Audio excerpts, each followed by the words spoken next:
saw that horrendous punch that Draymond Green laid on Jordan Poole, right? And that video got us thinking though, who's the better player when you look at these two objectively? Let's take a deeper look into what these two provide on the floor with some of the numbers that go with it. Obviously, these are two completely different players who are currently operating on the same roster. We aren't going to be able to cover their head-to-head matchups like we usually do, of course, because they're on the same team, but we definitely have an opportunity to dive deeper into how these two guys play the game and what it brings to the Golden State Warriors. Let's start off with Draymond Green before we flip over to Jordan Poole. Green is a power forward who thrives on doing the dirty work for the Warriors. He's a savvy veteran who loves to trash talk and make some noise into the opponent's ears.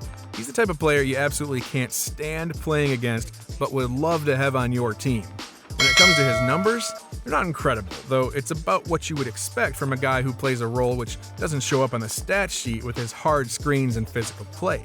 Draymond averages 8.7 points, 6.9 rebounds, and 5.4 assists per game throughout his career with the Warriors. He shoots 44.2% from the field, 31.5% from behind the arc, and 71.2% from the charity stripe. When it comes to Draymond's accolades as a basketball player, they're off the charts. He's been able to win not one, not two, not even three, but 4 NBA championships to this point out of the 11 seasons he's played. He's made it into the playoffs 8 times and was selected to 4 All-Star teams. He was named onto 2 All-NBA teams as well, though wasn't able to get selected to the first team either of those years. However, he made up for that when it came to all defensive selections. He was selected to 7 of those teams and was first team in 4 of them. He also won the Defensive Player of the Year award and came away with the Steals crown one year. As we dropped it back to Conley, Draymond with a steal, and Draymond with his easiest bucket of the season. Now let's dive a little bit deeper into Jordan Poole. Poole has only been around the league for 189 total games, however, he's missed time in each of his 4 seasons in the league. He's not the type of leader or enforcer that Draymond is when he's on the floor. He's more known to be that spark plug kind of player who brings electric scoring in limited minutes. That scoring punch has certainly been made known over the years. He averages 13.7 points, 2.5 rebounds, and 3 assists per game coming off the bench. He also shoots 41.6% from the field, 34% from the 3, and 88.2% from the charity stripe. During the one season that he was able to start for 50-plus games, he had his best numbers of his career. He was dropping 18.5 points, 3.4 rebounds, and 4 assists a night. Poole is one of those guys who can clearly take the next step in his development when given the green light, but he's on such a talented team that they aren't asking him to be game-changing. His role is to go out and get buckets for the bench crew when guys like Steph Curry and Klay Thompson aren't on the floor. Now, as you can probably expect, Poole doesn't have nearly as many accolades as Draymond. We listed out a box full of accolades that Green has been able to haul in, but the only thing that Poole has to his name is one NBA championship that he won with Draymond last year. That was his best statistical season of his career, but just not enough to warrant him above Draymond. Poole gets it off! And banks it in! And you could just see the Philadelphia 76ers, that one stung a little bit. So this is all just the first half of this debate, and from the information we've talked about, it seems pretty clear that Draymond is the better rebounder, passer, and screen setter for the Warriors. Meanwhile, Poole excels in the scoring department, of course. Green also wins the accolades and team success category coming into this new season, but there's a lot more to the debate. First though, before we move into the second part, let's take a minute to show you all a few highlights from their careers. A lot of blood right now. We're going to have to take a look at that. Oh, what a fake from Draymond Green! Lillard won't let it be a backcourt. Finds Vonleh! Blocked by Green! Oh, what a block! Lillard gets past Durant. Drives! Oh, blocked by Green! He did it again! 3 turnovers.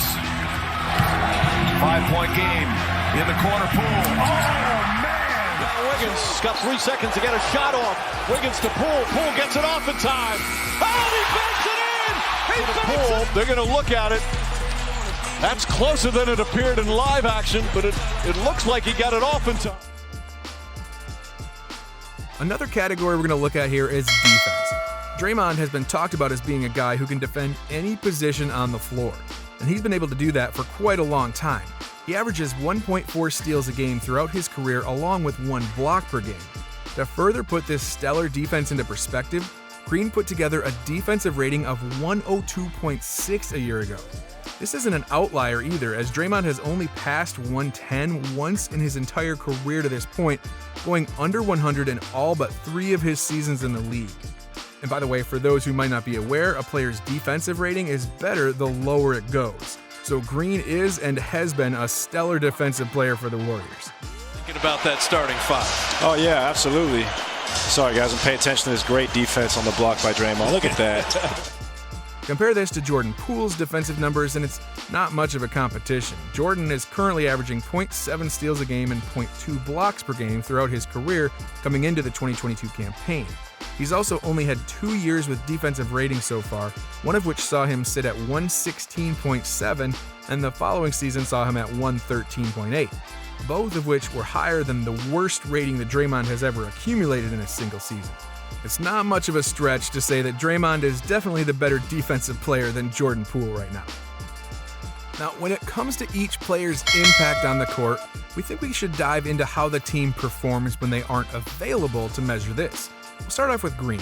Golden State has a record of 57-51 in the games they've played without Green in the lineup since he's entered the league.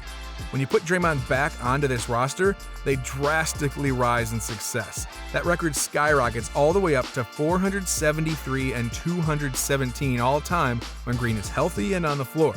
Coming for the first time for the Warriors, Doncic, nice spin move on Wiggins, rejected by Green. On the other hand, Jordan Poole currently has a record of 92-97 with the Warriors when he's out there with the organization. When he leaves the court, Golden State has an 18-17 record overall. Simply put, he's an impactful player in his own right, but Green just takes everything to another level. There's just not much of an argument that can be made after knowing that Green has helped them to nearly double their wins compared to losses when he's healthy. When he's not out there, they're barely lifting themselves above 500. Alright, the final thing we're going to talk about is the clutch gene. This one is pretty closely related to the eye test and who can show up when the game comes down to the wire. And this category straight up has to go to Jordan Poole. He's only been a consistent player on the Warriors rotation for a few years, but he's consistently stepped up when the game comes down to the wire. He's not afraid to shoot the basketball, and he's drilled a handful of big-time shots to help his team win games. Poole with the ball. Launches. Get it done. Recognizing the clock dwindling down. Knocks down the... Draymond, on the other hand, usually doesn't take these shots at all. He's clutch on the defensive end, but when it comes to big-time offensive moments, he's usually not anywhere to be found. Mostly because they'd rather have players like Steph, Clay, and Poole take those final shots. I mean, we also can't forget about the fact that Draymond chucked up that horrendous final second shot near half court while there were still a few seconds left in the game. That certainly wasn't the best look for him as it cost them the game. Not to mention he picked up brutal technical fouls towards the end of another game that sent it into overtime, a game where they eventually lost. At this point in time, we're going to say Poole is definitely more clutch than Draymond. So, now that we've covered all of this, I believe we've come to the conclusion that Draymond is the better player than Poole at this point in time. Draymond has been more impactful as a player, he's got more accolades, he does more on the court than Poole, and not to mention he's a far stronger defensive player. So let us know down below if you think that Poole is the better player than Green, or if we got it right that Draymond beat Poole here. See what we did there?